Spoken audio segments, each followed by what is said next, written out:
Ceci est un livre audio autogénéré par Google. Mobilité et carrière dans l'emploi.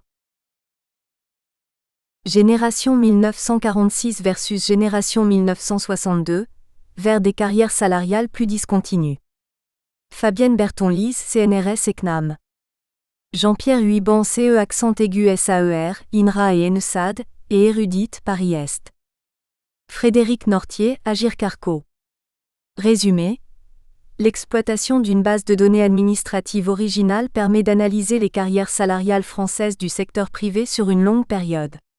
L'emploi combiné de l'analyse typologique et d'estimation économétrique de fonctions de gains montre qu'une convergence semble s'établir entre la carrière des hommes et celle des femmes dans le sens de parcours plus discontinus.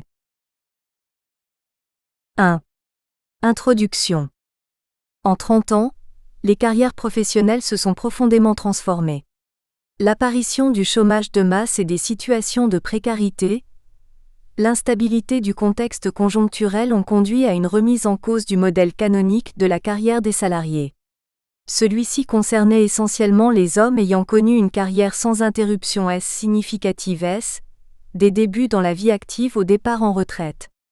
Durant cette période, les femmes ont connu une augmentation continue de leur taux d'activité. En particulier, elles interrompent de moins en moins souvent leur activité de façon durable en raison de maternité et de l'éducation des enfants. Leurs salaires se sont rapprochés de ceux des hommes sans pour autant les rattraper. La particularité de notre travail est d'analyser les carrières salariales françaises du privé sur le long terme.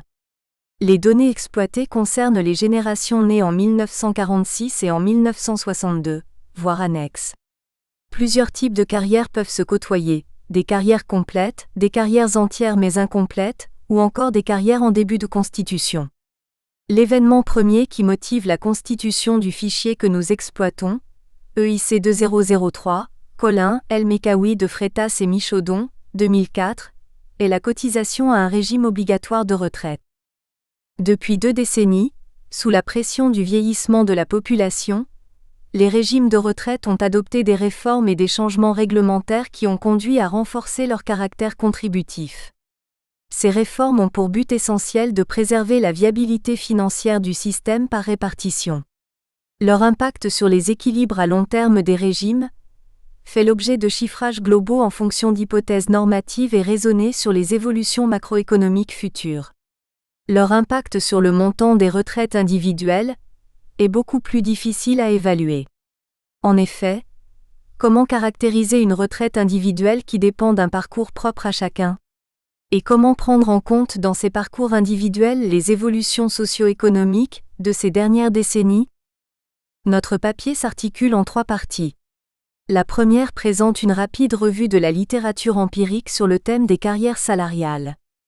La deuxième partie identifie plusieurs types de carrières salariales selon le profil et la génération, 1946 et 1962, des salariés. Dans la troisième partie, plusieurs fonctions de gains sont estimées par génération. 2. Les carrières salariales au fil des générations. La carrière salariale désigne la mobilité d'un individu à l'intérieur de la hiérarchie des salaires. Au plan empirique, la carrière salariale d'un individu se compose de la suite des salaires reçus au cours du temps. De ce fait, la carrière intègre des éléments plus larges que la simple progression du salarié en âge. Ainsi, les évolutions générales du pouvoir d'achat des salaires, les effets de la transformation de la structure des emplois et la génération d'appartenance des individus sont intégrés à la notion empirique de carrière. Les différences de carrière salariale entre les générations ne peuvent uniquement s'expliquer par l'accumulation de capital humain. Au cours des décennies récentes, le rendement de la scolarité a décru, alors que la structure de qualification de la population active a augmenté. Toutefois, les différentiels de salaire entre les différents niveaux de formation ou de diplôme tendent à se maintenir. Entre les années 1960 et les années 1980, un certain nombre de transformations socio-économiques sont intervenues. Des transformations structurelles de la population active et des activités économiques, hausse des niveaux d'éducation, tertiarisation et féminisation des emplois. La désindexation des salaires sur les prix depuis 1982. Le niveau record atteint par la part des salariés rémunérés au SMIC en raison des effets de volume et de substitution liés aux allègements de charges sociales sur les bas salaires mis en place par les différents dispositifs publics depuis 1993, l'HORTY 2007, l'apparition d'un chômage élevé et le développement du sous-emploi et des mobilités contraintes. Parallèlement, les politiques salariales des entreprises se sont transformées. La promotion par le diplôme s'est partiellement substituée à la promotion à l'ancienneté, prédominante dans les générations antérieures à 1950. Les augmentations générales ont reculé au profit d'augmentations liées à la performance individuelle, et le poids de l'ancienneté a sensiblement diminué dans la progression du salaire de base individuel, Eustache et Guillotin, 1995. Le développement de la rémunération à la performance ou au mérite a eu pour effet principal d'introduire de l'hétérogénéité dans les évolutions salariales, faisant d'une part éclater les catégories professionnelles, auparavant définies par le système de classification, et conduisant d'autre part à des effets différenciés entre les catégories de salariés. Un très grand nombre de travaux signalent une rupture sensible dans la forme générale des carrières au cours des années 1975 à 1985, Debran et Privat, 2002. Les écarts entre tranches d'âge se sont creusés, l'âge où la rémunération est maximale s'est élevé. Pour les générations 1930 à 1954, les salaires progressent fortement d'une génération à l'autre. Pour les générations 1955 à 1975 qui arrivent sur le marché du travail à partir du milieu des années 1970, la conjoncture économique devient difficile et les écarts de salaire de début d'activité entre générations se réduisent fortement. Les changements économiques marquent plus fortement les jeunes entrants et leur situation de départ se prolonge sur l'ensemble de la vie professionnelle. Koubi, 2002. L'âge du premier emploi recule et la durée d'insertion s'allonge. L'entrée dans la vie active s'effectue par des périodes de travail plus courtes et plus dispersées d'une génération à l'autre. Ces évolutions sont plus marquées pour les femmes que pour les hommes. En revanche, entre 30 et 50 ans, les femmes ont des carrières de plus en plus complètes au fil des générations. Au total, cependant, en raison de mouvements opposés, l'écart des salaires entre les femmes et les hommes s'est très peu resserré depuis le début des années 1990. En 2002, le ratio des salaires mensuels moyens des femmes par rapport à ceux des hommes est d'un point supérieur à ce qu'il était en 1990. Respectivement 79 et 80,1%, Meur et Pontieux 2006. Pour les générations d'avant le baby-boom et celles du début, le modèle, masculin de la carrière longue et continue du salarié du secteur privé s'oppose à celui d'une carrière, féminine, brève où le retrait du marché du travail s'effectue précocement. Depuis, on constate des parcours parfois plus longs et toujours plus discontinus. Pour les générations entrées sur le marché du travail à partir des années 1975, le parcours des femmes s'améliore et dans le même temps, celui des hommes se dégrade. Les trajectoires salariales des hommes et des femmes semblent de ce fait converger, pas dans le sens de la carrière continue mais vers un parcours plus discontinu, Briard 2007. Ces ruptures, sensibles dès le milieu des années 1970, aboutissent à une déformation du profil moyen des carrières. On constate ainsi un tassement de la progression des carrières réelles à partir de la cohorte née en 1950, Koubi 2002, une situation privilégiée des cohortes les plus anciennes ainsi qu'une détérioration des positions initiales des cohortes les plus récentes, BUCHINSKI et AL, 1998, entre elles entrée dans la vie active et 35 ans, les salaires augmentent de moins en moins rapidement au fil des générations, quel que soit le statut et le genre, Nortier et Race, 2006. 3. Une typologie des carrières salariales. La première étape de l'analyse typologique consiste à caractériser les parcours professionnels individuels. Dans ce domaine, la plupart des techniques représentent le parcours comme une succession d'états codés par des caractères. La carrière d'un individu peut se décrire au travers d'une nomenclature d'états exclusifs, un alphabet, chacun correspondant à l'état observé durant l'année T égale 1. T. La variable situ résume les différents événements de la carrière de chaque individu.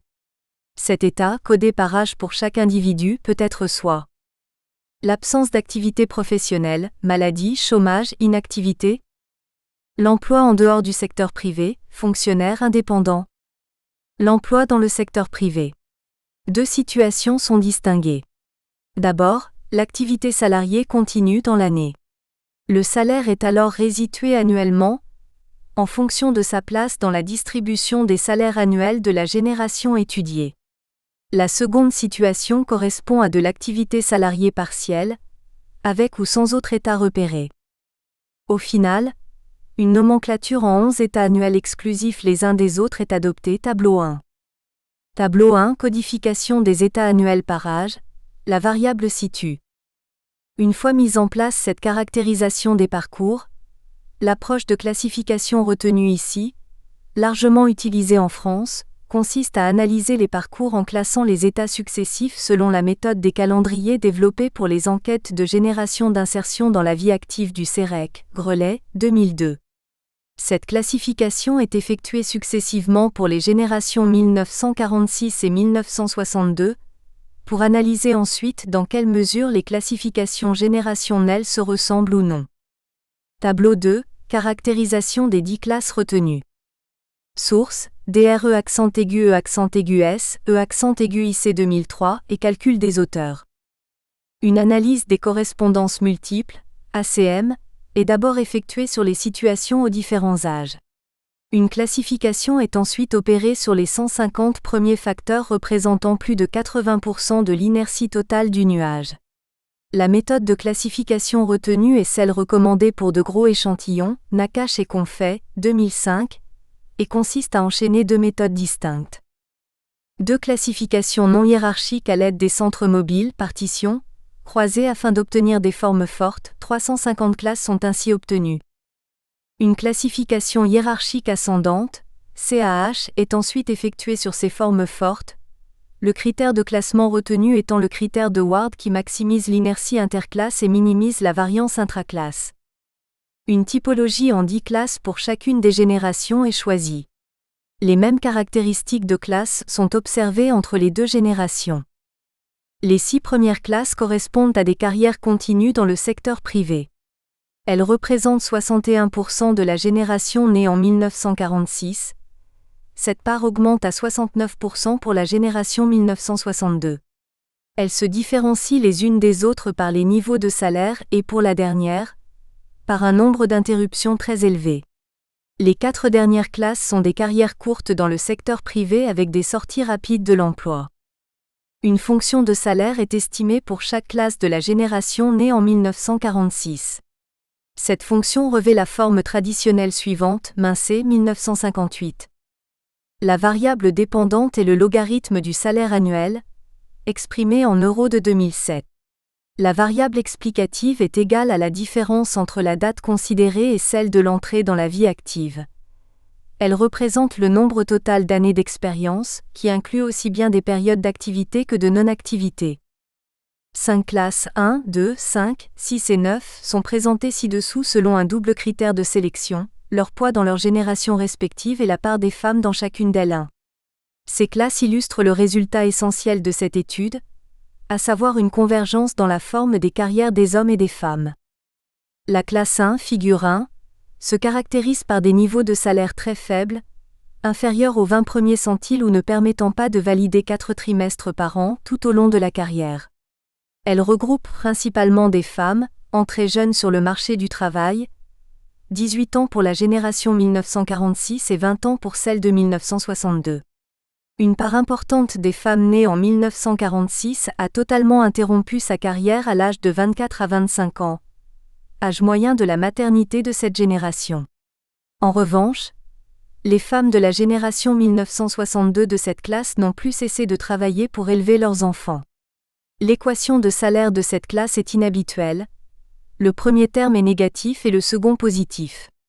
Si, en début de carrière, le salaire estimé correspond à la moyenne observée pour cette classe, le profil est anormalement exponentiel en fin de carrière. La classe 2, figure 2, se caractérise par des salaires relativement faibles, compris entre le 20e et le 45e centile tout au long de la carrière. Le salarié type de ce groupe est un homme ou une femme non cadre, entrée jeune sur le marché du travail et n'ayant pas connu d'interruption au cours de sa carrière. Les salaires estimés augmentent relativement peu en début de carrière, le niveau de départ étant plus élevé que dans la classe précédente. Le retournement dans la carrière a lieu après 30 ans d'ancienneté. La classe 5, figure 3, est caractérisée par un très fort pourcentage d'hommes cadres ayant de très hauts salaires, supérieurs au 85e centile. Si la part des femmes dans ce groupe augmente de manière significative, elle reste encore la plus faible dans chaque génération. Les personnes de ce groupe n'ont pas connu d'interruption au cours de leur carrière et sont entrées plus tard que les autres catégories sur le marché du travail, à l'âge de 22 et de 24 ans. Elles sont donc a priori d'un niveau d'éducation initiale plus élevé. La fonction de salaire confirme ces données. Le salaire de départ est le plus élevé de tous les groupes. Il augmente fortement au début de la carrière et se retourne au bout de 27 ans. Figure 1 classe 1, femmes à très bas salaire. Population née en 1946, blanc % de l'ensemble de la génération, 80% de femmes. Population née en 1962, 5% de l'ensemble de la génération, 83% de femmes. La classe 6, figure 4, correspond également à une carrière continue dans le secteur privé. Les salaires annuels perçus ne permettent pas de valider 4 trimestres, en particulier pour la génération 1962. Cette classe se distingue par une proportion nettement plus élevée d'interruptions, maladie et ou chômage, et peut-être, c'est une hypothèse, nous ne pouvons pas vérifier avec nos données, de temps partiel et ou de contrats à durée déterminée. Son poids augmente fortement entre les deux générations, plus pour les femmes que pour les hommes, respectivement de 15 à 30% et de 15 à 19%. L'équation de salaire de cette classe est difficile à interpréter car le second terme n'est pas significatif. Population née en 1946, 11%, 38% des femmes. Population née en 1962, 16%, 44% des femmes. Figure 3 classe 5, hommes à très haut salaire. Population née en 1946, 10%, 18% des femmes. Population née en 1962, 7%, 27% des femmes. La classe 9, figure 5, concerne principalement des femmes qui ont quitté le marché du travail après un bref passage en emploi, ce qui laisse supposer une sortie en raison de la maternité et de l'éducation des enfants. Son poids diminue fortement entre les deux générations, comme la part des femmes. Figure 4 classe 6, carrière longue avec interruption. Population née en 1946, 16%, 47% de femmes. Population née en 1962, 25%, 61% de femmes. Figure 5 classe 9, carrière courte avec inactivité après l'emploi. Population née en 1946, 18%, 73% de femmes. Population née en 1962, 10%, 61% de femmes. 4. Les fonctions de gain. L'estimation sur données de panel d'une fonction de gain aussi réduite que celle présentée dans la partie précédente repose sur une hypothèse implicite. Les écarts de salaire aussi bien entre individus qu'entre périodes pour un même individu pourraient être entièrement expliqués par la seule expérience. Une telle hypothèse n'est bien évidemment pas fondée lorsqu'on l'applique à l'ensemble de la population. D'autres caractéristiques, observables, nombre d'années d'études ou non, savoir-faire de l'individu, influent sur le niveau de salaire. Les coefficients obtenus dans le cas de la forme réduite sont donc, selon toute vraisemblance, biaisés. Deux voies peuvent être empruntées afin de traiter de cette question de l'hétérogénéité observée, ou non. La première consiste à introduire dans la fonction de gain appliquée à l'ensemble de la population d'autres variables observables, caractéristiques de l'individu ou de l'emploi, ou bien des effets individuels, destinés à contrôler l'hétérogénéité. Mais une autre méthode, plus originale, consiste à s'appuyer sur les résultats de la classification présentée dans la partie précédente. On estime alors une forme réduite, mais sur des sous-populations présumées plus homogènes. 4.1. Un modèle étendu. De nombreuses formes étendues de fonctions de gain existent dans la littérature. Nous utilisons ici la forme. Cette forme se caractérise par l'introduction de nouvelles variables.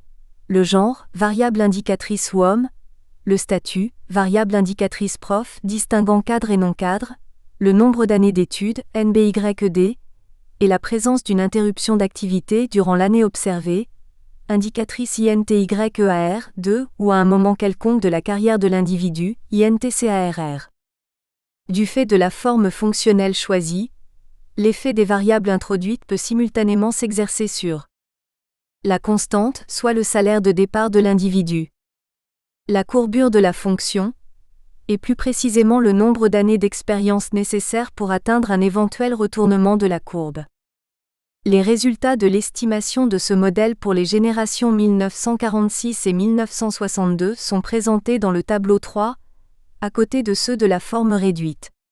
Les trois estimateurs usuels, MCO, Wheesin, MCQG, ont été utilisés et un test d'Haussmann a été effectué pour tester l'hypothèse d'indépendance entre les variables explicatives et la composante individuelle du terme d'erreur.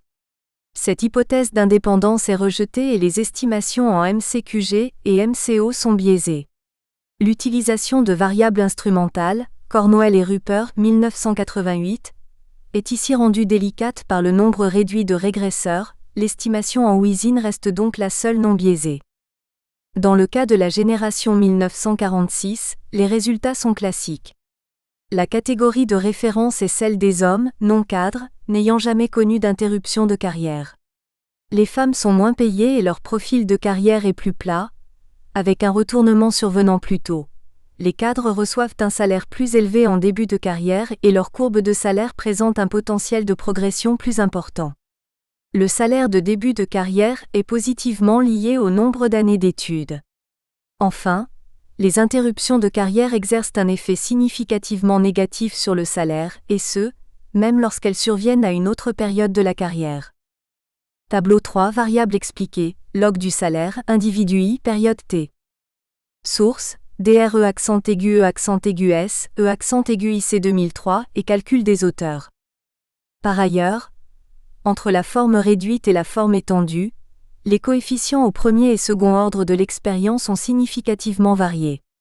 Le premier a augmenté de 0,046 à 0,12, pendant que le second était multiplié par 10, passant de -0,00022 à -0,0022. Cela confirme la fragilité de l'estimation du seul modèle réduit sur toute la population, confirmée par le passage du R2 ajusté de 0,06 à 0,20. Certes, les résultats obtenus à l'aide des différentes estimations diffèrent encore, mais l'écart entre ces différentes estimations s'est considérablement réduit. Il subsiste donc encore de l'hétérogénéité non observée, mais celle-ci est désormais bien moindre. Les variables introduites, comme le genre, le statut, le capital humain ou l'existence d'interruptions de carrière, expliquent donc une part importante, mais non la totalité des différences de salaire observées au sein de cette génération 1946. Les résultats obtenus dans le cas de la génération 1962 sont de même nature. Lorsqu'on les compare avec ceux de la forme réduite correspondante, on s'aperçoit qu'une part significative, mais non la totalité de l'hétérogénéité entre individus a été contrôlée par l'introduction de ces nouvelles variables. Mais il est également intéressant de comparer les profils de carrière à 16 ans d'intervalle. Bien évidemment, le salaire de départ est plus élevé et ramené en niveau. Il passe de 4 402 à 6 574 € par an. Mais les coefficients de l'expérience ont eux aussi varié. Le coefficient au premier ordre est tombé de 0,12 à 0,090, tandis que la valeur absolue du second a augmenté de 0,0022 à 0,0027. La courbe de gain démarre désormais plus haut mais s'aplatit et se retourne plus vite, après 17 ans contre 27 pour la génération 1946. Par ailleurs, l'effet des autres variables a aussi changé. L'effet négatif du genre sur le salaire initial est devenu plus important, celui positif du statut cadre est désormais plus faible, tandis que le rendement de l'éducation a augmenté. 4.2. Estimation des fonctions de gain par classe d'individus. La classification issue de l'analyse présentée dans la partie 3 est désormais utilisée comme moyen de réduire l'hétérogénéité non observée entre individus. 10 estimations de la forme réduite ont été réalisées, une pour chaque classe. Quelques commentaires généraux peuvent être formulés ici sans qu'on commente le résultat de chaque classe en particulier. Deux classes, 1 et 9, présentent des formes non attendues de courbes de gain avec un coefficient de l'expérience négatif au premier ordre et positif, et beaucoup plus petit au second, tandis que toutes les autres sont classiques. Des différenciations significatives apparaissent entre les classes. Le salaire de départ varie de 1 572 à 7 332 €. Le coefficient au premier ordre varie de 0,036 à 0,15 et celui du second ordre de 0 à 0,0069. Un éventuel point d'inflexion survient après une période qui va de 26 à 55 ans. D'un point de vue économétrique, il est important d'évaluer la façon dont l'hétérogénéité non observée est réduite lorsqu'on passe de la population totale à celle de chacune des classes. Un moyen de procéder consiste à comparer les résultats issus des estimations en Wheezin, modèle à effet fixe, à ceux issus de l'emploi d'autres estimateurs. Dans certains cas, classe 10, 8 et à un certain degré 7, ces résultats sont proches et on peut en déduire que l'hétérogénéité entre individus de la même classe est faible.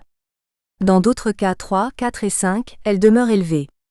Notons qu'il semble apparaître une relation positive entre le niveau de salaire moyen et l'hétérogénéité résiduelle de la classe. 5. Conclusion.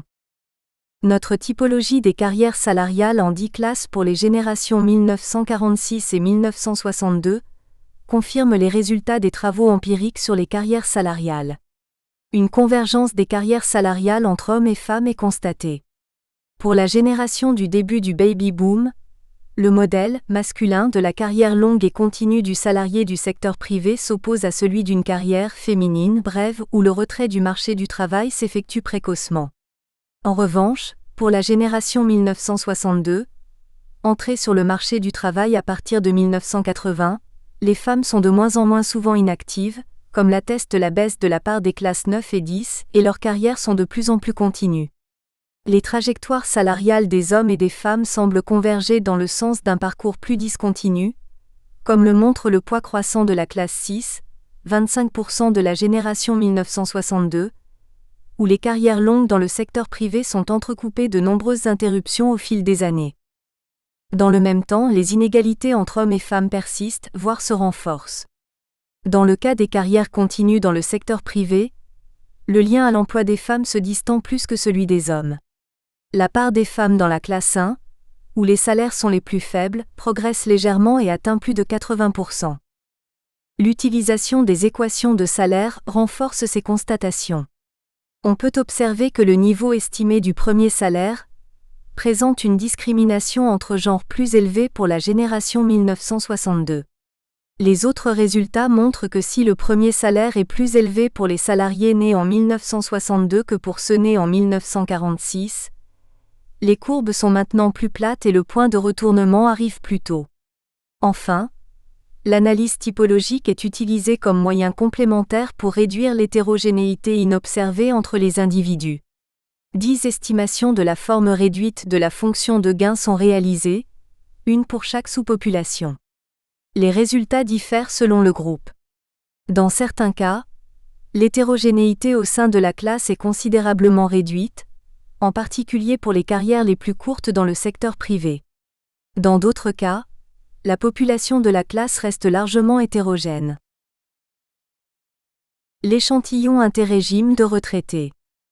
Les données mobilisées pour cette étude proviennent de l'échantillon interrégime de cotisants 2003, EIC 2003. Ce fichier a été mis en place afin d'évaluer les droits à pension acquis par les actifs dans les régimes de retraite obligatoires et s'apparente à un panel de données individuelles. La DRE_E_S a collecté auprès de l'ensemble des régimes obligatoires de retraite, de l'UNEDIC, de l'INSEE, de la comptabilité publique et du ministère de la Défense aussi bien les rémunérations perçues que les durées validées annuellement ou encore des informations sur les périodes de chômage, de maladie. L'EIC est constitué de personnes nées en octobre d'année paire, afin de permettre leur appariement avec les données extraites du panel DATS. L'échantillon 2003 porte sur les personnes ayant entre 31 et 67 ans au 31 décembre 2001, nées entre 1934 et 1970. Son taux de sondage est de 1 génération sur 4 et de 2,67% par génération tirée. L'extrait utilisé pour cette étude concerne les personnes pour lesquelles au moins une période cotisée à l'ARCO et ou à l'AGIRC a été enregistrée et qui n'étaient pas encore parties à la retraite au 31 décembre 2001, soit les générations 1946 à 1970. Au final, l'échantillon contient environ 135 000 personnes, 3 millions de périodes annuelles, emploi ou chômage, et plus de 2 millions de lignes de salaire annuelles. 2 sources, chacune insuffisante pour avoir l'exhaustivité des salaires annuels, sont disponibles. Les DATS, renseignés dans les HIC qu'à partir de 1976 seulement, et les salaires soumis à cotisation connus par le régime de base mais seulement sous le plafond de la sécurité sociale jusqu'en 1999. Or, en moyenne, 14% des salariés, principalement des cadres, ont un salaire supérieur à ce plafond sur l'ensemble de la période étudiée. Les salaires de ces cadres ont été estimés à partir des droits acquis annuellement au régime AGIRC. Le rapprochement entre les données régime et les données DATS montre que les moyennes des salaires annuels ont un niveau et une évolution sensiblement équivalents quelle que soit la source. Toutefois, les distributions, résumées par le rapport interdécile, sont plus importantes et plus volatiles pour les DATS.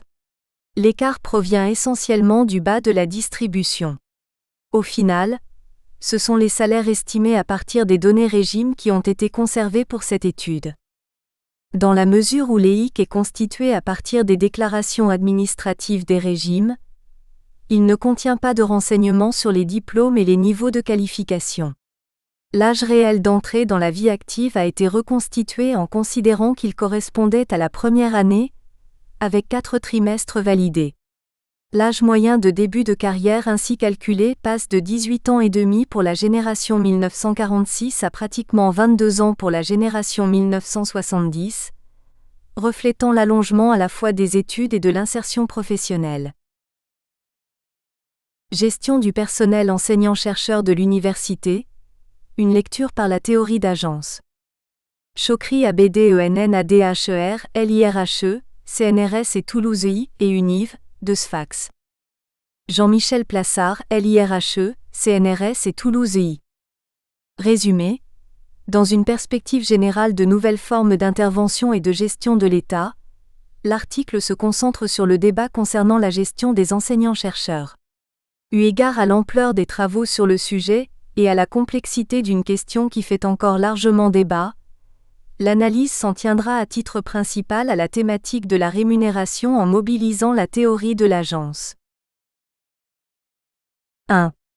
Introduction. Comment gérer et financer l'université pour l'ensemble de ses missions et de ses contributions à l'intérêt général? Ces questions traditionnelles demeurent au cœur de l'économie de la connaissance et se trouvent en débat partout dans le monde en se déclinant de diverses manières. Efficacité versus équité, État ou marché, financement critérisé ou financement sur projet contractualisé. Elles revêtent par ailleurs dans un contexte de crise globale une importance cruciale pour toute politique de relance et de sortie de crise par le haut. Les notions d'autonomie, d'évaluation, de concurrence, de partenariat public-privé deviennent aujourd'hui les mots d'ordre de certains cercles politiques et universitaires, Marouani 2009, Bureau et Mougeot 2007, Gaffard 2007, Aguillon et Cohen 2004. L'argumentaire sous-jacent, qui renvoie abondamment au state failure, propose un recours croissant au marché, ou au moins à de nouvelles modalités d'intervention de l'État. L'État régulateur devrait alors appliquer de nouveaux principes de management relatifs à la production académique et scientifique, en combinant autonomie et incitation. Il ne s'agit pas là d'une tâche facile et surtout ce n'est pas non plus un free lunch, comme le rappelle Lafont, 2000. Concernant le pilotage du système éducatif, Dixit, 2002, renchérit en suggérant de se méfier des solutions miracles comme la concurrence ou les incitations. Dans cette perspective générale de nouvelles formes d'intervention et de gestion de l'État, l'article se concentre sur le débat concernant la gestion des enseignants-chercheurs. On sait Stankiewicz, 1999, que les systèmes de gestion des ressources humaines sont des systèmes dont les divers éléments, recrutement, formation, rémunération, doivent être en stricte cohérence les uns avec les autres. La littérature existant sur le sujet est toutefois loin de pouvoir conforter une vision unifiée. La rémunération est abordée largement de façon séparée de la sélection, sachant par ailleurs que le traitement analytique de ces deux notions s'avère très différent. Aussi, et eu égard à l'ampleur des travaux sur le sujet et à la complexité d'une question qui fait encore largement débat 5, l'analyse s'en tiendra à titre principal à la thématique de la rémunération en mobilisant la théorie de l'agence. Nous nous proposons de mettre au jour la complexité du problème au travers d'une revue de la littérature de l'agence consacrée au thème de la gestion du personnel enseignant de l'université. La théorie a le mérite de poser clairement les problèmes en termes d'enjeux de coordination et d'incitation, via des modalités complexes de régulation compte tenu des stratégies des acteurs et de l'information disponible. Elle incite aussi à la prudence sur une transposition immédiate au système éducatif d'outils conçus préalablement pour d'autres objets. Le champ concerné n'est en effet pas loin de recenser l'ensemble des situations pouvant poser problème à l'utilisation sans nuance d'incitations extrinsèques, même si l'on élargit la gamme à des dispositifs dynamiques plus sophistiqués.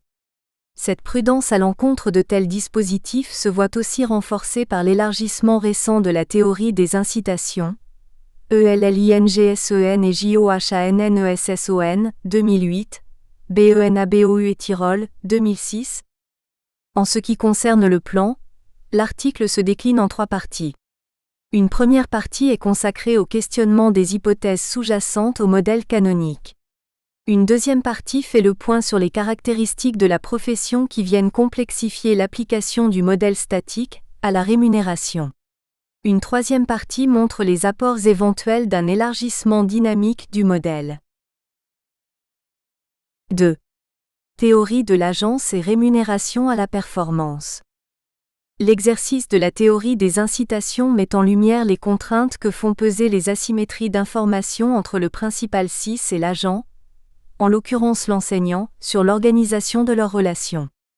Les objectifs des modélisations sont, d'une part, d'identifier les formes contractuelles incitatives optimales en matière notamment de gestion des salaires en intégrant de manière explicite l'effort de l'enseignant, et d'autre part, de concevoir des structures d'information. Un commissaire-priseur n'existe plus de manière centralisée et la relation principal-agent engendre des coûts d'agence en raison des asymétries informationnelles. Il devient alors crucial de surmonter les problèmes liés au comportement d'agent stratégique au moyen d'un contrat. Un principal confie une tâche à un agent qu'il rémunère en fonction de ce qu'il observe de l'accomplissement de cette tâche. La qualité de l'information sur la performance est ici cruciale et peut être améliorée par la mise en place d'instruments transposant au secteur public les démarches du secteur privé. Or, il suffit de transposer, pour reprendre les termes de Bureau et Mougeot, 2007, nous invite à la prudence et tempère quelque peu notre enthousiasme quant à l'applicabilité d'une structure aussi abstraite à l'université. Le modèle de base comporte un principal unique qui propose aux agents un contrat incitatif en présence d'un risque moral, Bolton et DEWATRIPONT, 2005. Accomplir une tâche exclusive en échange d'une rémunération qui dépend ponctuellement du travail qu'ils y consacrent. En fait, le principal différencie les compensations des agents selon que leur performance est bonne ou non. Le salaire devient alors une variable discrétionnaire qui prend la forme d'un salaire de base et d'une composante liée aux performances, les hypothèses sous-jacentes étant que l'agent répond aux incitations salariales explicites 7 et que l'output est supposé être un bon signal pour l'effort et donc n'être pas trop lié aux effets aléatoires. Ces deux grandes hypothèses sur lesquelles repose le modèle canonique peuvent faire l'objet de questionnements. On peut en premier lieu s'interroger sur les véritables motivations des acteurs et notamment sur la force relative des incitations explicites ou implicites. Selon Grou et Stevens, 2003, une contrainte importante sur le rôle des mécanismes incitatifs trouve son origine dans le fait que ceux qui travaillent dans le secteur public ont des préférences différentes de ceux qui n'y travaillent pas. Notamment, ils vont prendre soin de leur input ou de la qualité de l'output délivré par leur entreprise. À cette occasion, la littérature a l'habitude de distinguer l'effet warm glow de l'effet altruisme proprement dit. Le second effet est ambigu, car il n'exclut pas le phénomène de passagers clandestins. Le premier, rattaché aussi bien à l'input qu'à l'output, correspond au cas où le travailleur obtient une gratification uniquement lorsqu'il s'implique dans une activité particulière. Dans cette dernière situation, le travailleur est très sensible à l'organisation et peut, selon le cas, donner plus que ce qui est requis par des contrats implicites ou explicites ou dictés par des dispositifs de type Career Concerns. VESLEY et GHATAC 2003 complète l'argumentation à partir de l'idée de mission suggérée par Wilson, 1989, pour analyser la fourniture de services publics au sens large en mettant l'accent sur la motivation intrinsèque des acteurs.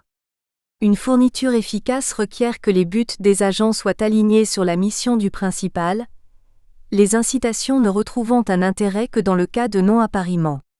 Des réformes brutales fondées sur des mécanismes d'incitation marchande pourraient produire ainsi des dysfonctionnements pour peu qu'elles éliminent des modes de fonctionnement fondés sur le professionnalisme et sur une éthique collégiale, ADNETT et Davis, 2003. De plus, l'application d'un système de rémunération au mérite dans le secteur public est souvent bloquée par une forte opposition des syndicats. Pour pouvoir s'assurer d'un rôle important dans la fixation des salaires, les syndicats militent plutôt en faveur de rémunérations plus égalitaires dans le secteur public, au travers notamment de négociations salariales collectives, EBERTS et AL, 2002. Il devient alors clair que l'on est bien loin d'une application immédiate du modèle principal, agent au système de rémunération à la pièce à court terme dans le domaine de l'éducation. Dans le modèle d'agence, en outre, incitation et évaluation vont de pair, la seconde étant mise au service de la première. Il convient alors de pointer quelques problèmes directement associés à l'évaluation de chacune des deux grandes tâches qui constituent le corps du métier. Comment mesurer l'output enseignement de l'enseignant ? L'évaluation des enseignants par la performance académique de leurs étudiants est une question complexe, balayée par une littérature volumineuse mais centrée sur les enseignants de l'enseignement primaire et secondaire, Larrey et Plassard, 2008. L'évaluation par des superviseurs ou des principaux à un niveau décentralisé est subjective. Les avantages de ce type d'évaluation sont bien connus, de même que les nombreux biais qui lui sont associés coût d'influence, compression des classements. L'évaluation de l'enseignant par les usagers tend à se répandre. Il ne s'agit pas d'une idée nouvelle. Adam Smith préconisait déjà cette solution pour individualiser la rémunération des enseignants. À son époque, l'université d'Oxford payait un salaire fixe à ses enseignants. Adam Smith était persuadé qu'un contrat pouvait améliorer les performances des enseignants. Il était notamment en faveur d'un système dans lequel la rémunération des enseignants serait liée à la qualité de leur enseignement et dans lequel les étudiants pourraient évaluer la performance de l'enseignant, Rosen, 1987. La mesure de l'output recherche apparaît comme un domaine a priori plus balisé. L'évaluation de la recherche n'est toutefois pas sans poser problème. On distingue généralement, au niveau de l'output, la recherche fondamentale, la recherche appliquée et la valorisation de la recherche, qui peuvent faire l'objet de mesures différentes, sachant que par ailleurs les nouvelles relations innovation-recherche peuvent conduire à répondérer les diverses composantes. À cet égard, on peut se demander notamment si les critères académiques sont toujours totalement en cohérence avec les objectifs de la société. Traditionnellement, il est suggéré que les records research peuvent être vus comme des mesures relativement précises de la performance dans cette dimension, alors que la qualité de l'enseignement est sans doute plus difficile à évaluer.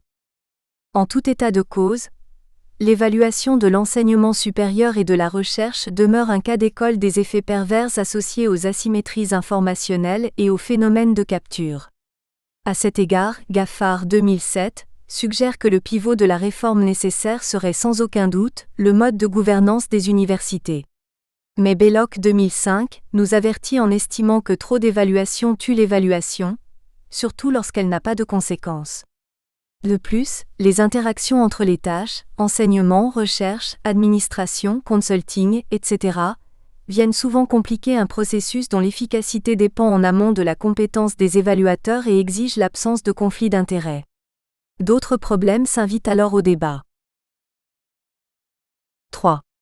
Tâches multiples et incitations explicites, une limite d'applicabilité à une réalité complexe. Faut-il inciter les enseignants à s'investir davantage dans certaines tâches plutôt que dans d'autres ? Dans le modèle d'agence standard, introduire des incitations extrinsèques se traduit forcément par une augmentation du niveau d'effort. Sans ces incitations, l'effort serait à son niveau le plus faible, KREPS 1997. En revanche, dans une situation multitâche, des incitations extrinsèques peuvent conduire l'agent à surinvestir une tâche et à sous-investir l'autre, ce qui induit un comportement de gaming. Il en résulte que dans un contexte d'aléa moral relatif à plusieurs tâches, le contrat doit prévoir le fait que l'agent puisse allouer son effort à différentes tâches. La question renvoie au dysfonctionnement potentiel engendré par des interactions entre ces tâches, à la base de tensions ou de conflits selon la nature substituable ou complémentaire des tâches. Le schéma d'incitation doit donc pouvoir intégrer non seulement le schéma retenu pour compenser l'effort, mais aussi une description précise du degré souhaité d'accomplissement des différentes tâches. Pour fixer les idées, considérons l'exemple à deux tâches, proposé initialement par Holmström et MILGROM, 1991, dans lequel l'activité mobilise un effort parfaitement substituable dans la fonction de coût.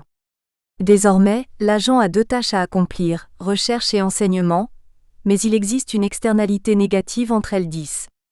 Remarquons que sans une telle externalité IE, une interdépendance entre les tâches, on retrouve la situation où le principal fait face à un arbitrage incitation-risque classique. L'intégration de l'externalité négative peut s'effectuer via une fonction de coût liée à l'effort.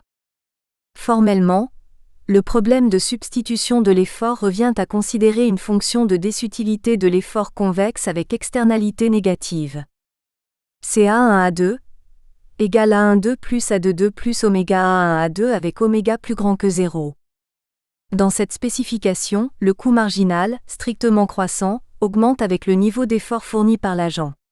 De plus, il ressort qu'en présence d'externalités négatives, l'agent ne peut augmenter son effort consacré à une tâche sans augmenter le coût marginal de l'autre IE. SA1A2, A1A2, égale SA1A2, A1A2, égale oméga plus grand que 0.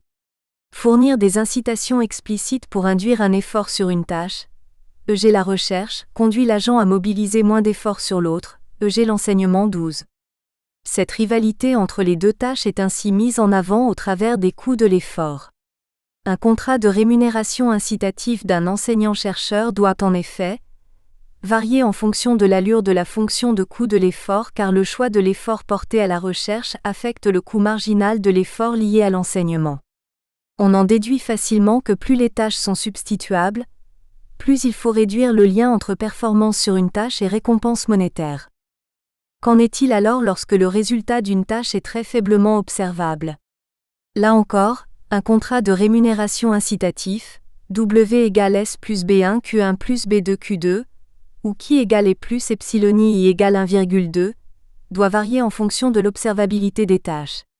Si la performance sur la tâche recherche est mesurée de façon plus précise que la performance sur la tâche enseignement, IE, le bruit E l'enseignement a une grande variance. La théorie de l'aléa moral en multitâche montre alors que le schéma d'incitation peut faire basculer trop nettement l'effort en faveur de la tâche la plus aisément observable. La théorie fait bien ressortir les limites de l'utilisation des incitations à fort pouvoir pour récompenser les tâches les plus mesurables. Tout schéma d'incitation en faveur d'une tâche mesurable, EG la recherche fondamentale, incite les universitaires à négliger les autres plus difficilement mesurables, EG l'enseignement. Dans un tel environnement, comme le souligne Aguillon et Cohen 2004, il peut être utile de limiter la corrélation entre performance mesurable et incitation monétaire et d'équilibrer le poids des incitations globales. À cet égard, les auteurs recommandent de compléter les incitations salariales par des incitations non salariales, notamment les promotions internes, la réputation au sein de la communauté scientifique, le marché interuniversitaire et la concurrence avec les autres universités, IE les career concerns. Une telle recommandation est aisément confortée par la structure formelle. En effet, si la variance de epsilon1 augmente, B1 diminue. De plus, A1 et A2 étant substituts, B2 diminue également en raison d'une complémentarité entre les billes. Cela conduit à faire usage de systèmes d'incitation plus faibles, même pour la tâche la plus facilement mesurable, dès lors que le principal ne désire pas que l'autre tâche soit totalement négligée. Une situation extrême est celle où l'output d'une tâche à laquelle s'intéresse le principal est totalement non observable, variance d'erreur infinie. Dans cette situation, faire usage d'incitations explicites peut se révéler totalement contre-productif. Pour s'en convaincre, il suffira de supposer par exemple qu'un enseignant-chercheur aime son travail. Il mobilisera, sans surprise, ses efforts dans la recherche et l'enseignement même s'il n'existe pas d'incitation financière et en l'absence d'une parfaite observabilité de la qualité de l'enseignement. Récompenser seulement la recherche ne peut se faire qu'au détriment de l'enseignement.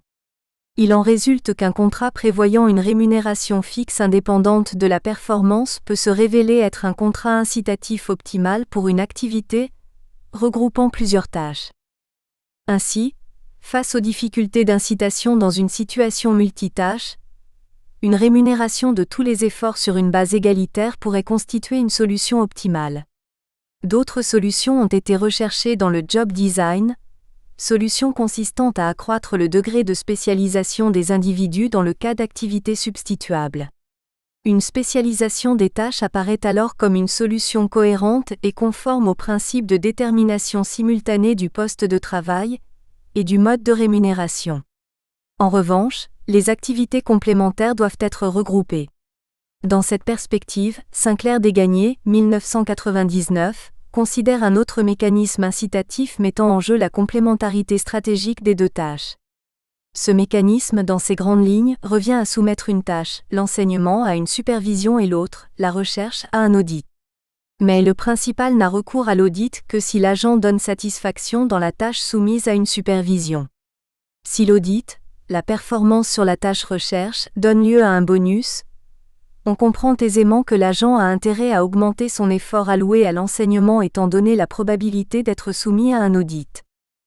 Au plan théorique, l'analyse doit s'enrichir de la prise en considération de l'existence de plusieurs principaux, Lafont et Tirole, 1991. Une telle situation d'agence commune affaiblit mécaniquement le poids des incitations globales. Si les principaux, pour des raisons politiques et bureaucratiques, ne peuvent pas coopérer, ils sont indépendants, on est face à un jeu non coopératif où chacun essaie d'influencer simultanément l'effort de l'agent. Chaque principal voudra alors affecter un coefficient positif à l'élément qui le concerne au premier chef, et un coefficient négatif aux autres dimensions. Cela créera une externalité négative pour les autres principaux, renforcée notamment par des efforts substituts. L'agent tendra en effet à allouer son effort au principal qui paie les plus hauts coefficients. À l'équilibre, le coefficient marginal global pour chaque output est décroissant avec le nombre de principaux. L'agrégation des différents schémas incitatifs donnera un plus faible coefficient dans chaque dimension et affaiblira par là même les incitations agrégées. Là encore, la question de l'applicabilité à une réalité complexe se pose et des solutions pour changer les règles du jeu sont envisagées. Elles renvoient pour l'essentiel à des considérations d'organisation en ce sens que les établissements devraient regrouper les activités d'éducation lorsqu'elles sont complémentaires et les disjoindre lorsqu'elles sont substituables. Dans cette perspective, une manière de réduire les externalités négatives consiste à regrouper les principaux ayant des intérêts congruents. Cela renforce la coopération entre principaux et réduit par là même le nombre de tâches à remplir par chaque agence commune. Mais, à défaut de réduire ces externalités, on peut les internaliser en isolant l'information relative à chaque résultat, de sorte que chaque principal observe et rémunère uniquement la dimension de l'output qui l'intéresse. Des incitations à fort pouvoir peuvent également justifier ce qui serait une exclusivité, où l'agent serait contraint d'allouer son effort à un seul principal. La détermination des incitations rencontre donc un certain nombre de difficultés liées à la diversité des tâches de la profession et à leur observabilité relative. La reconnaissance des divers métiers de la profession peut passer par une certaine spécialisation et/ou des incitations. La spécialisation plus ou moins complète des tâches, qui constitue un outil important de contrôle des incitations, peut s'effectuer à plusieurs niveaux. Certaines institutions sont uniquement consacrées à la recherche, tandis que d'autres ne délivrent que de l'enseignement. Au sein des universités classiques, Il peut exister aussi des degrés de spécialisation entre les individus, management interne à temps complet ou des charges d'enseignement plus ou moins importantes pour les enseignants-chercheurs. Mais la spécialisation a ses propres coûts. Des coûts de synergie peuvent exister si les activités d'enseignement et de recherche sont complémentaires au plan pédagogique. L'existence d'une perception hiérarchique des activités, la recherche, peut aussi décourager ceux qui ne peuvent pas accéder à la catégorie la plus prisée. Pour lutter contre cette tendance, l'autre tâche, l'enseignement, doit donner lieu à récompense pour les bons enseignants en même temps que la spécialisation recherche ne doit pas être totale. Le besoin d'incitation peut être d'autant plus nécessaire qu'existe un risque que le consulting, tâche privée de l'agent, ne détourne l'enseignant-chercheur de ses tâches universitaires et que l'université entre en concurrence avec d'autres principaux. La solution peut se révéler coûteuse et complexe en raison des problèmes d'observabilité. Pour ces raisons, la théorie générale de l'agence s'est penchée sur de nouveaux types de dispositifs incitatifs via notamment les Career Concerns. 4. Les Career Concerns, des incitations applicables à l'éducation ? L'absence d'incitation explicite dans le contrat de travail de l'enseignant-chercheur ne dénote pas forcément l'absence d'effort dans sa production scientifique. L'hypothèse de désutilité de l'effort ne semble donc pas être prise au pied de la lettre, Hansen 2008. L'intuition est que la participation au marché du travail peut être assimilée à un jeu multipériode où le résultat de la première étape du jeu influe sur les résultats des suivantes. Dès lors, parce que la participation de l'enseignant au marché du travail couvre la durée d'une carrière professionnelle et parce que les perspectives d'emploi futures sont influencées par la performance passée, la préoccupation de l'enseignant à gérer sa propre carrière s'accompagne d'incitations implicites à l'effort et à l'amélioration de la performance. Ce raisonnement sous-tend le modèle des Career Concerns et trouve sa première justification dans les travaux de Fama 1980. L'auteur soutient que l'agent cherche à maximiser son capital réputationnel, i.e., les Career Concerns, et par conséquent sa valeur sur le marché. Ce mécanisme spontané d'apprentissage par le marché induit des niveaux d'effort plus élevés et résout le problème de risque moral. Il ne convient plus alors de fournir des incitations explicites car le marché met en place un contrat implicite optimal. Comment les Career Concerns agissent-ils sur les niveaux d'effort fournis par l'agent lorsque la relation d'agence se poursuit pendant plusieurs périodes ? Le modèle standard, Holmström 1982, décrit une situation d'information imparfaite mais symétrique où l'agent et le principal apprennent à connaître au fil du temps les aptitudes cachées de l'agent. La caractérisation du contrat s'inscrit dans un jeu multipériode où l'output de l'agent est, par hypothèse, additif. Il en résulte qu'un niveau élevé de l'output dans la première étape du jeu implique un salaire élevé dans les étapes suivantes. L'agent, au début de sa carrière, exerce un effort, sans contrat explicite, pour influencer la perception de son talent par le marché. Plus précisément, le marché, n'observant pas le talent de l'agent, forme une espérance a priori de ses aptitudes lorsqu'un niveau élevé de l'output est observé. L'agent est alors incité à fournir l'effort et à améliorer sa performance dans la première période pour une raison ex post. Augmenter son salaire et son capital réputationnel dans la deuxième période. Des effets incitatifs, du type effet Saint-Mathieu-Carayol 2006, vont ainsi apparaître, avec pour corollaire immédiat que les travailleurs plus anciens auront tendance à vivre sur leur réputation. Les prédictions du modèle standard des Career Concerns appliquées à l'éducation ont reçu un important soutien empirique dans l'article de Hansen 2008. 3 hypothèses sous-jacentes au modèle ont été testées. L'effort optimal des enseignants diminue, toutes choses égales par ailleurs, avec l'expérience. L'effort optimal baisse avec la titularisation, tenure, et les enseignants tirent au flanc lorsque les incitations viennent à s'affaiblir à la fin de leur carrière. On ne peut toutefois raisonnablement exclure le fait que les effets intertemporels et multitâches peuvent aussi interférer. Un modèle intégrant Career Concerns et tâches multiples conclut à la concentration des missions pour une meilleure mesurabilité de la performance. Ici, c'est le niveau total de l'effort qui est en question et la spécialisation présente l'avantage de regrouper les tâches nécessitant des talents similaires. DEW-ATRIPONT et al. 2002. Cela suggère que diverses tâches nécessiteraient divers talents. Or, Les talents peuvent être corrélés et les performances dans différentes tâches être complémentaires. Ainsi, trop spécialiser les tâches peut se révéler coûteux pour au moins 2 raisons. La spécialisation peut occulter le fait qu'un agent performant dans une tâche peut l'être également dans une autre tâche complémentaire de la première. Et la spécialisation n'utilise pas l'information révélée par la performance dans une tâche sur le talent de l'agent dans une autre tâche. Pour un agent qui chercherait à utiliser son talent pour augmenter son capital réputationnel, une telle information serait d'importance 15. Donc, en pratique, un mélange d'instruments incitatifs monétaires et non monétaires, Career Concerns, permettrait à l'université de répondre dans une large mesure aux difficultés soulevées par l'aspect multidimensionnel, multitâche et la mesurabilité seulement partielle de la performance des enseignants-chercheurs. Cependant, une telle recommandation passe sous silence les difficultés relatives à la reconnaissance du travail d'équipe qui, rendant difficile la mesure de la contribution individuelle, complique les tentatives de mise en incitation à Guion et Cohen 2004. C'est généralement à partir de l'aspect recherche que la littérature met en exergue les arbitrages individuels et les avantages de la coopération et du travail d'équipe. Il s'agit de s'interroger notamment sur la cohérence ou les tensions entre systèmes de rémunération et systèmes de production qui mobilisent des ressorts à la fois individuels et collectifs. Auriol et al.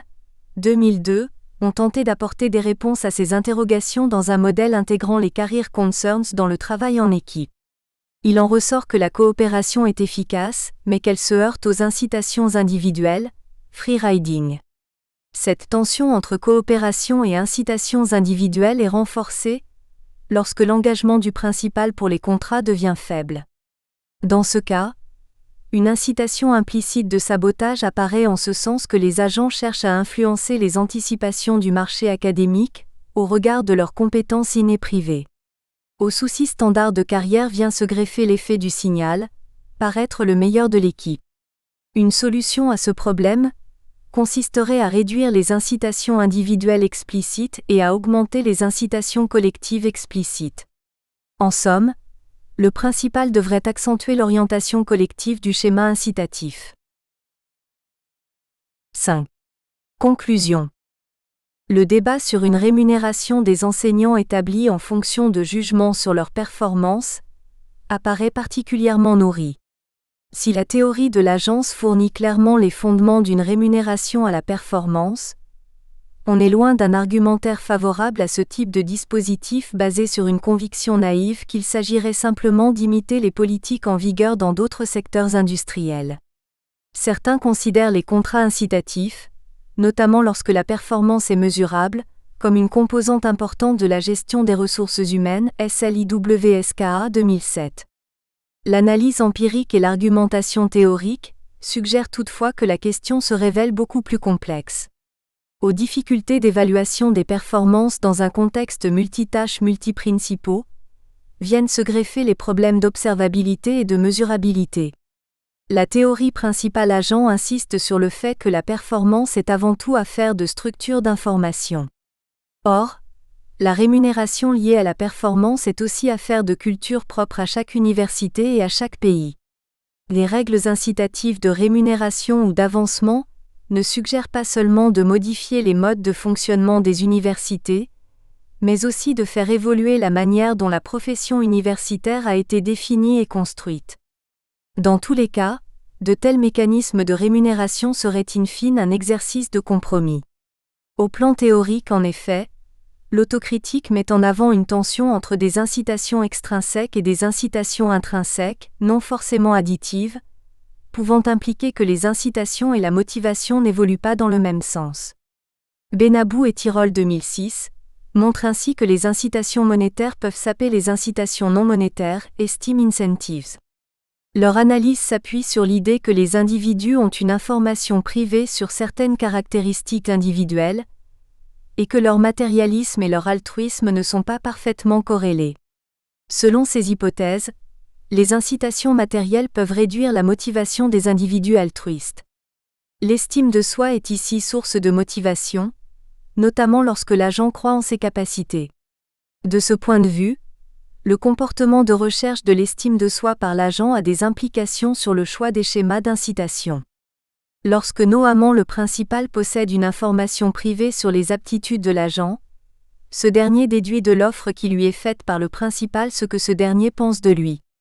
Il est suggéré que l'agent ne s'intéresse pas uniquement aux gains tirés de la relation contractuelle, mais qu'il est également influencé par les intentions du principal, pro-social ou égoïste. L'absence de monitoring, bien que coûteuse, peut être perçue comme une attitude pro-sociale et augmenter par là même la motivation de l'agent. Toutes choses égales par ailleurs, un agent pro-social a un plus grand besoin d'estime de soi et donc de faire bonne impression sur un principal pro-social que sur un principal égoïste, Folk et KOSFELD, 2006. Ne doit-on pas alors relativiser l'importance des variables monétaires, en intégrant des variables psychologiques dans la fonction d'utilité de l'agent? Ce renforcement du côté humain de la théorie des incitations semble mieux adapté à l'éducation ou culture. Autonomie et reconnaissance académique sont d'importance pour appréhender les déterminants microéconomiques de l'efficience académique.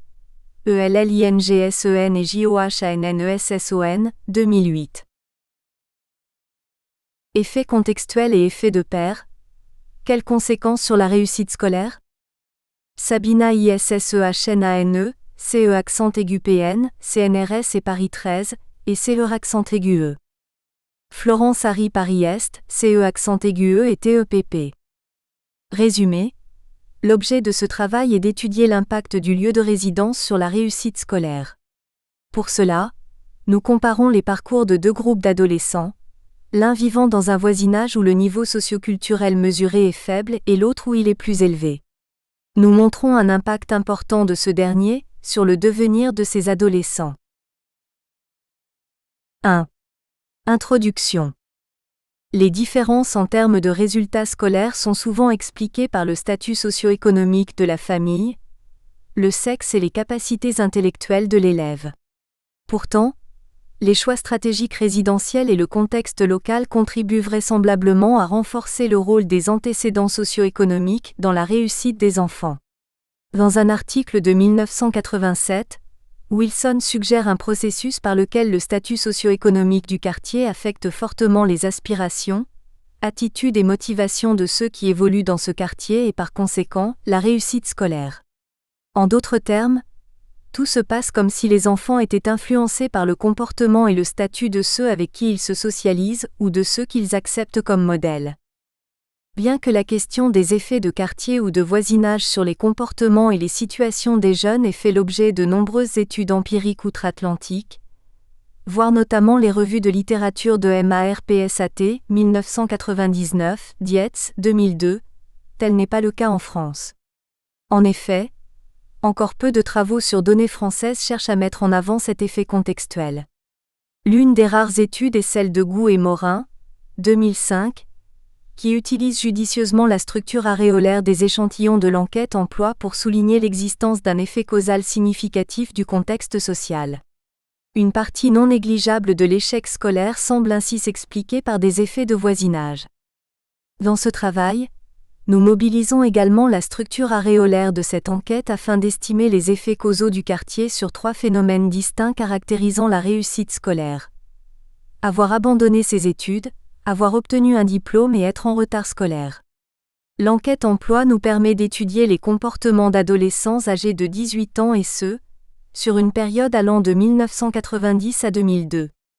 Toutefois, mesurer l'effet du contexte local sur le développement des enfants soulève un problème de biais de sélection. C'est typiquement le cas dès lors que des individus ne choisissent pas aléatoirement leur lieu de résidence. Pour corriger ce biais, nous avons recours aux méthodes d'évaluation par appariement sélectif et effectuons des regroupements selon le score de propension. Rubin 1974, Rubin et Rosenbaum 1983. L'idée est de comparer, toutes choses égales par ailleurs, les effets du voisinage sur les performances de deux groupes d'enfants, l'un vivant dans un voisinage où le niveau socioculturel mesuré est faible et l'autre où il est plus élevé. 2. Effets de voisinage et réussite scolaire. Quel lien potentiel? La théorie économique retient deux théories principales pour expliquer l'impact du voisinage sur la réussite scolaire. Les théories de la contagion sur l'influence des groupes de pairs comme mécanisme générateur des effets de voisinage, Les théories de la socialisation collective sur le rôle central des modèles de rôle proposés par les adultes de l'environnement. Les théories de la contagion avancent l'idée que vivre dans un quartier dont le niveau socioculturel mesuré est faible peut être un frein à la réussite scolaire et plus largement à l'acquisition de capital humain. La réussite d'un étudiant dépend fortement des caractéristiques socio-économiques et du comportement des autres étudiants qui l'entourent. Dans ces conditions, la concentration d'étudiants aux faibles capacités et en échec scolaire peut être susceptible d'agir négativement sur la période d'apprentissage. Les voisinages qui concentrent de fortes proportions d'étudiants aux mauvais résultats produisent potentiellement des externalités de capital humain aux répercussions négatives sur la réussite scolaire. Benabou, 1993. Pour les théories de la socialisation, les quartiers défavorisés sont souvent exposés à l'émergence de problèmes sociaux qui ont également des conséquences en termes de réussite scolaire. En 1991, Crane développe sa théorie épidémique des ghettos. Cette dernière tend à montrer que la propension d'un adolescent à adopter un comportement est fortement corrélée à la proportion de personnes affichant déjà ce même comportement. Ainsi, vivre aux côtés de personnes ne représentant pas des modèles en termes de réussite scolaire ou sociale ne motive pas ou peu un jeune à faire de son mieux durant son adolescence. Dans ce travail, nous cherchons principalement à montrer l'influence du lieu de résidence sur la réussite scolaire. Ce faisant, nous voulons montrer l'importance et la pertinence de ces deux théories dans la phase d'apprentissage des adolescents.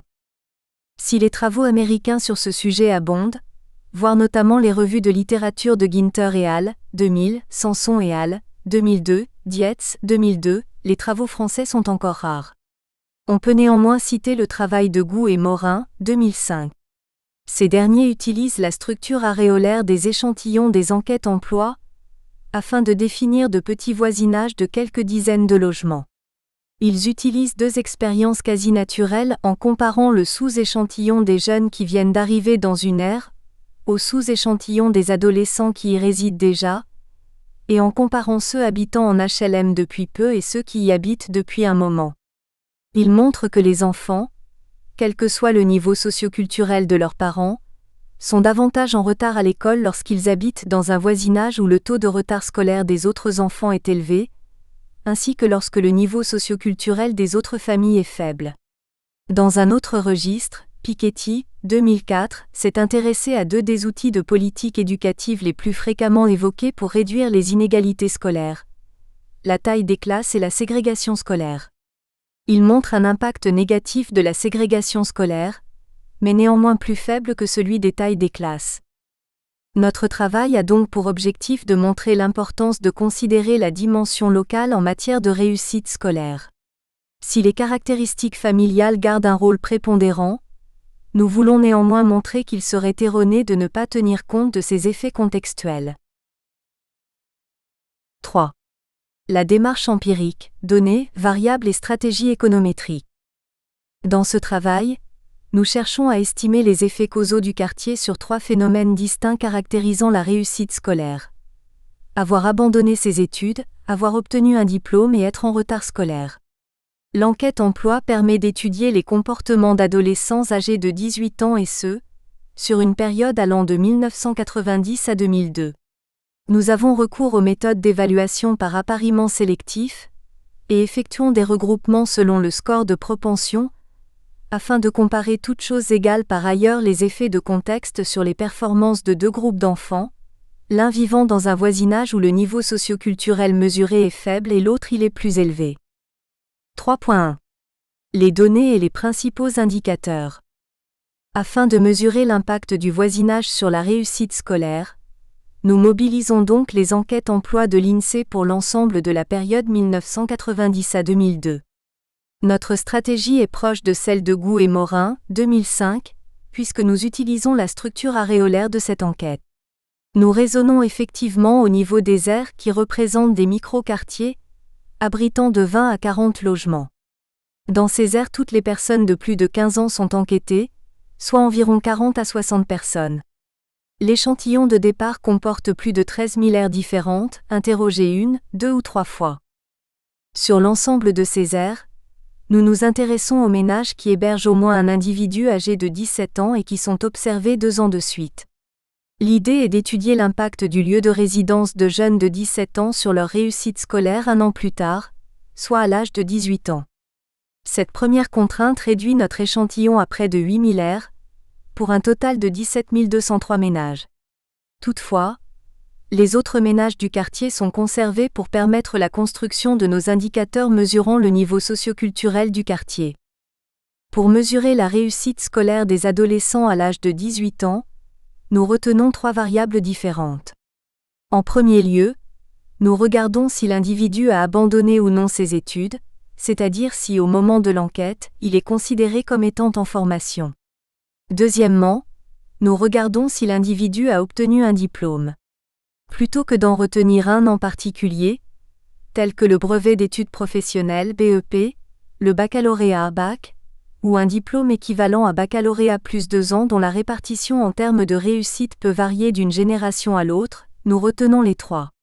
Nous créons ainsi une variable dichotomique, qui permet de savoir si l'individu a ou non obtenu l'un de ces 3 diplômes. Pour finir, nous cherchons à évaluer le retard scolaire. Pour cela, nous regardons quel niveau devrait raisonnablement atteindre un individu de 18 ans. Il ressort de quelques statistiques descriptives qu'un individu en retard est un individu qui n'a pas encore au moins un diplôme tel que le contrat d'adaptation professionnelle, CAP, un BEP ou encore le bac et plus. Là encore, nous créons une variable dichotomique qui permet de savoir si l'individu est ou non considéré comme en retard. Outre les caractéristiques individuelles des adolescents de notre échantillon, nous ajoutons un certain nombre de variables permettant d'expliquer la réussite scolaire. D'une part, nous introduisons des caractéristiques sur le ménage dans lequel l'individu se situe, le nombre d'enfants, la catégorie socio-professionnelle du chef de ménage, son niveau de diplôme, sa nationalité, française ou non, le statut marital, en couple ou seul. Nous cherchons aussi à prendre en compte les disparités territoriales, notamment entre les académies ou entre les villes. Pour cela, nous introduisons des indicatrices de région ainsi que la tranche d'unité urbaine, commune rurale, urbaine de moins de 20 000 habitants, urbaine de 20 000 à 200 000 habitants, dans laquelle se situe le micro-quartier. Enfin, nous cherchons à construire un indicateur qui permette de mesurer le niveau socioculturel du quartier. En d'autres termes, on cherche à identifier les quartiers perçus comme défavorisés et ceux qui ne le sont pas. Pour cela, on intègre différentes dimensions. Nous établissons dans chacun de ces micro-quartiers la part des actifs cadres ou professions intermédiaires, la part des personnes diplômées du supérieur, la part des actifs non-chômeurs, la part des familles vivant en couple et la part des ménages ne vivant pas dans un HLM. Pour chacune de ces dimensions, nous attribuons une note variant de 1 à 10 sur la base d'un calcul de décile pondéré. En outre, ces diverses parts sont calculées sans prendre en compte la famille de l'adolescent considéré. Elles sont donc calculées à partir de l'ensemble des observations disponibles relatives à l'aire considéré. Nous agrégeons ensuite les différentes notes obtenues. Dès lors, plus la note finale est élevée, plus le quartier est perçu comme favorisé, et inversement. Nous excluons ensuite les aires ou quartiers appartenant au décile médian, du 4e au 7e décile. On obtient finalement, à l'une des extrémités de la distribution, les quartiers les plus défavorisés contre les plus favorisés, de l'autre. Par la suite, nous comparerons la réussite d'individus appartenant au premier groupe de quartiers avec celle d'autres individus appartenant au second groupe. 3.2. Quelques faits stylisés. Au total, notre analyse porte sur un échantillon de plus de 12 000 adolescents de 17 ans pour lesquels on mesure la réussite scolaire à l'âge de 18 ans. L'échantillon mélange différents. Nous espérons que vous avez apprécié cet aperçu. Pour continuer à écouter ce livre audio sur Google Play Livres, utilisez le lien dans la description de la vidéo.